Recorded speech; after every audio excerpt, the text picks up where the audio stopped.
আজকে আমরা জানবো আপনার ভিসা হয় নাই, আপনি আবেদন করছেন রিফান্ডের জন্য। এখন এই রিফান্ডের থেকে আপনার কত টাকা আপনি রিফান্ড পাবেন ইউনিভার্সিটি টিউশন ফি, সেই বিষয়ে আজকে আমরা জানবো।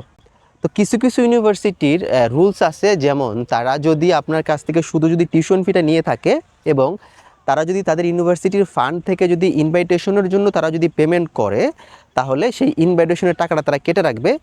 আবার কিছু কিছু ইউনিভার্সিটি আছে যাদের একটা অ্যাডমিনিস্ট্রেটিভ একটা চার্জ থাকে, যেমন 5,000 রুবেল বা 7,000 রুবেল বা 5,500 রুবেল, এরকম একটা অ্যাডমিনিস্ট্রেটিভ একটা চার্জ থাকে, তারা চাইলে সেটাও তারা কেটে রাখতে পারে।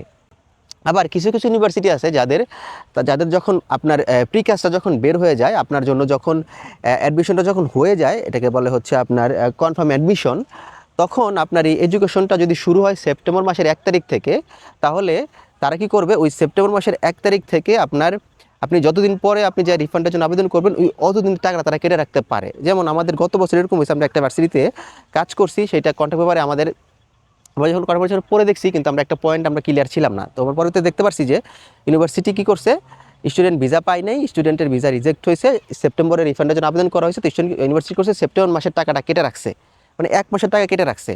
আর কিছু কী যেন চার্জ ছিল তাদের, এগুলো সরকার কেটে রাখছে।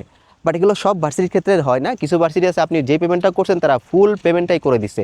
আর যদি আপনাদের প্রতিনিধি যদি আলাদাভাবে যদি ইনভাইটেশন ফি যদি পেমেন্ট করে এবং সে যদি আলাদাভাবে যদি টিউশন ফি যদি পেমেন্ট করে, তাহলে দেখা যাবে যে আপনার ফুল টিউশন ফিটা আপনি পাবেন।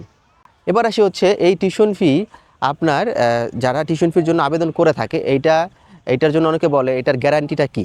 তো প্রথমত হচ্ছে যে গ্যারান্টি বলতে এখানে কোনো কিছু নাই, এটা একটা প্রতিষ্ঠান, ইউনিভার্সিটি। এটা কোনো শপ না, দোকান না যে আজকে চালু করছে কালকে বন্ধ হয়ে যাবে। এটা একটা প্রতিষ্ঠান যারা এস্টাবলিশ হয়েছে 100 বছর আগে, 50 বছর আগে, 60 বছর আগে, 70 বছর আগে। এই প্রতিষ্ঠানগুলো কিন্তু যাবে না।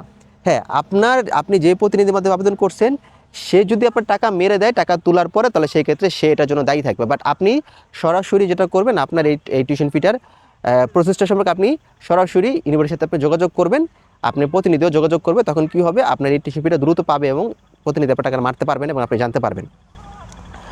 তো এই হচ্ছে আজকের ভিডিও, আশা করি বুঝতে পারছেন। যারা আবেদন করেনি, স্ক্রিনে দেখুন হোয়াটসঅ্যাপ নাম্বারে যোগাযোগ করে আবেদন করতে পারেন। আল্লাহ হাফেজ।